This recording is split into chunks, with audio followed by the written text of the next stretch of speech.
Hello again, welcome back.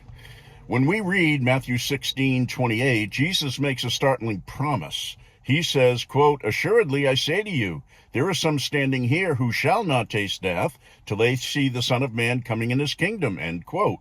Now, as a preterist, I believe him. I believe he was speaking to his contemporary audience about his parousia, his judgment coming on that foolish and perverse generation that rejected and crucified him. But often we get pushback. Many argue that Jesus was simply referring to the Transfiguration, which happened just 6 days later. But let's look at this through the lens of logic. If Jesus was talking about an event only 6 days away, why would he say some standing here will not taste death? It is statistically illogical to suggest that the majority of his healthy disciples would have died in less than a week.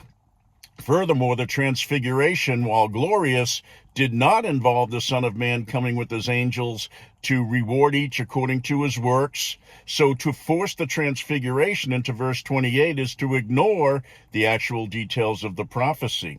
However, the strongest evidence isn't just logic, it's the immediate context of verses 24 through 26. Jesus calls his disciples to a radical life or death commitment. He tells them to deny themselves, take up their cross, and follow him. He warns that those who try to save their lives will lose them, while those who lose their lives for his sake will find them. Why such a high-stakes command? Well, verse 27 gives us the answer. It begins with the word "for." This is a term of conclusion. Jesus was saying, follow me and be prepared to lose your physical life, for the Son of Man is about to come in judgment. The urgency of the cross in verse 24 is directly tied to the imminence of the judgment in verse 27.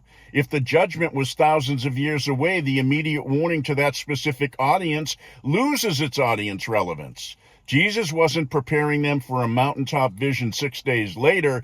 He was preparing them for the end of the Old Covenant age. When we let Scripture interpret Scripture, the conclusion is clear. Jesus kept his word to that generation. Post comments down below. I'm out.